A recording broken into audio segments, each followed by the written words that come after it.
When you think of me, you should think of fire. 발레리나 올해 여름 영화 중 제일 재밌던데요. 스트레스 날리고 싶을 땐 역시 시원시원한 액션이죠. 그 분야 최강자 조닉 유니버스의 세계관이 확장됐습니다. 시리즈의 첫 번째 스핀오프인 발레리나. 그런데 이 영화 처음엔 조닉과 아예 상관없는 작품이었다는 사실 알고 계셨나요? 오늘은 발레리나의 흥미로운 이야기 탈탈 털어봤습니다.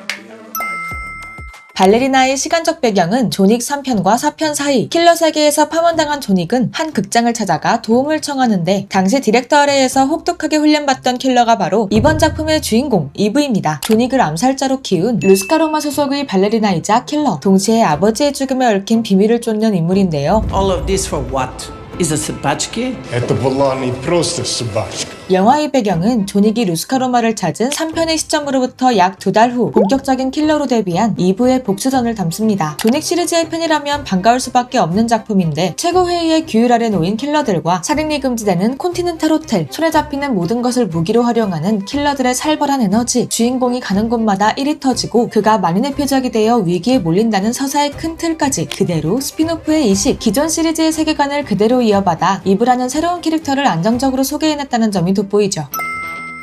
발레리나의 제작이 본격화된 건 2020년. 처음엔 레이디 가가, 클로이 모레츠 등이 이브 역의 후보로 논의되었으나 쟁쟁한 후보들을 제치고 당시 할리우드 라이징 스타였던 아나 데 아르마스가 주연으로 낙점됐죠. 이 배우 어디서 많이 봤다 싶었는데 블레이드 러너 2049 속 거대 홀로그램으로 충격을 안긴 조이, 나이브스 아웃 속 총명한 간병인 마르타, 007 노타임 투 다이 속 짤끔한 강렬한 존재감을 내보인 팔로마까지 번외로 최근엔 톰 크루즈와의 열애설로 화제를 모으기도 했고요. 이렇게 다양한 캐릭터로 드넓은 스펙트럼을 선보였던 그가 이번엔 액션 장르까지 꽉 잡는 데 성공했습니다. 촬영 전부터 혹독한 훈련을 받았고 액션 대부분을 직접 소화했다는데 발레리나 겸 킬러로 훈련된 인물이라는 설정 아래 힙 동작에 가장 많은 신경을 썼다고 하죠.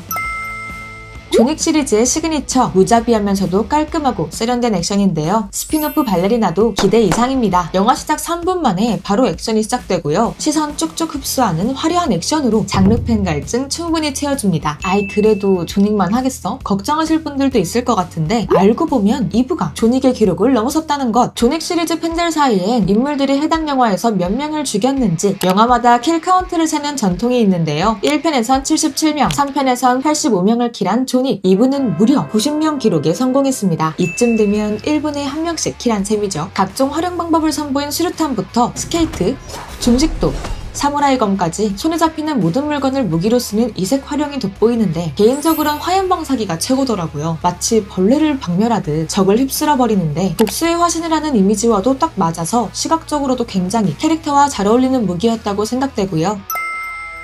이번 영화에서 주목할 만한 조직, 바로 루스카로마입니다. 조닉과 이브뿐 아니라 윈스턴까지 키워낸 실력자 전문 조직이죠. 타르코프스키 극장이라는 예술적인 이름 아래 발레리나들을 육성하는 극단처럼 보이지만 알고 보면 킬러 양성소, 이곳에선 문신으로 소속을 판별하는데 이브의 등에 새겨진 문신 문구 기억나시나요? 어둠 속에 빛이란 뜻을 지닌 라틴어로 신약 성경 요한복음 1장 5절에 나온 구절인데요. 어둠으로 상징되는 복수의 여정 속에서도 최소한의 인간성을 놓지 않겠다는 이브의 한 줄기 빛과 같은 희망을 확인할 수 있는 부분이죠. 복수와 파괴의 존재이지만 죄 없는 이들의 수호자이기도 한 러시아 미나 속 정령이자 이브의 별명 키키무라와 맞닿은 문구이기도 하고요.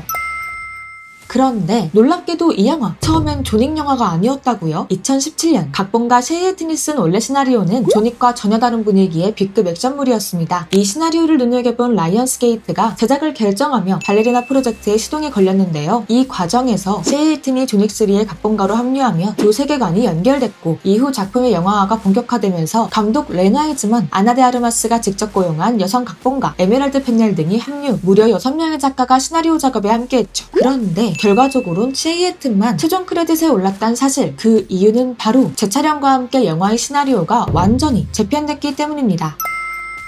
2018년 할리우드 블랙리스트에 오를 만큼 극찬받았던 발레리나의 초기 각본. 하지만 2023년 충격적인 루머가 퍼지기 시작하는데 조닉 짝퉁 같다, 연출이 허술하다, 톤이 들쭉날쭉 굉장히 지루하다, 내부 시사의 반응이 그야말로 엉망진창이었던 것. 결국 제작진은 촬영 종료 1년 후인 2024년 조닉 시리즈의 아버지 테드 스타일스키와 함께 대규모 리슈팅에 돌입. 이 과정에서 이브의 스승 노기 역의 샤론 덩컨 브루스터, 이브의 아버지 하비에르 역의 데이비드 카스타다가 새롭게 합류했는데 이런 리부트 수준의 재촬영을 거친 뒤 영화는 아예 새롭게 태어났다는 평을 받으며 다행스럽게도 극적 반전 평가를 이뤄냅니다. 영화 개봉 이후 감독과 제작자는 재촬영 관련 비하인드를 직접 언급하기도 했는데 실상은 루머와 달랐다는 것. 기존 대본이 이상해서 갈아엎은 게 아니라 처음엔 존윅 스타일의 저예산 액션을 계획했고 덜어내도 될 만한 부분은 최대한 쳐내고 작업을 했는데 이 과정에서 낄끼빠빠 장면 골라내느라 다양한 각본가들이 함께했고요. 결국 테스트 스크리닝 이후 이거 약간 크게 만들어도 되겠는데? 라는 가능성을 엿봤고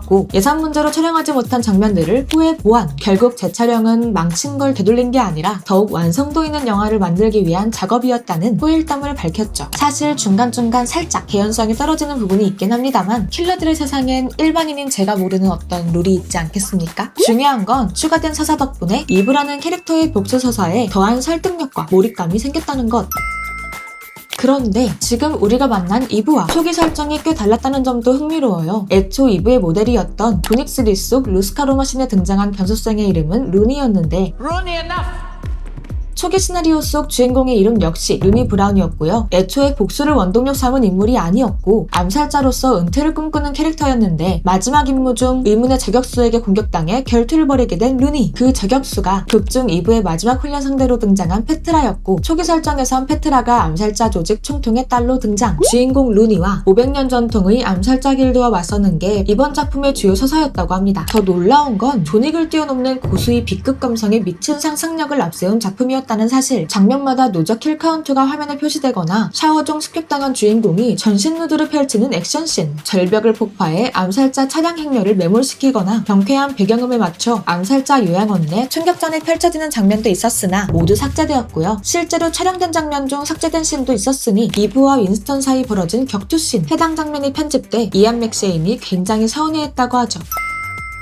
배우 관련 TMI를 살펴보는 재미도 쏠쏠한 작품인데요. 우선 한국 관객에게 유독 돋보일 두 캐릭터, 극 초반 이브의 킬러 입성기를 함께하는 카틀라박과 일성, 그를 연기한 최수영과 정도웅입니다. 정도웅 모술 감독은 이미 존윅3 촬영 당시 출연 제안을 받았다는데 당시 일정 문제로 합류하지 못했고 이번에 다시 제안을 받아 존윅 유니버스에 합류하게 됐죠. 카틀라박 역으로 함께한 수영도 인상적인데요. 사실 별다른 활약은 없는 작은 주연입니다만 감독은 수영의 K-pop 아이돌 출신 배우라는 사실을 전혀 몰랐다고 합니다. 오디션에서 보여준 준비된 태도와 집중력에 반해 그를 캐스팅했다는 비하인드를 밝히기도 했죠.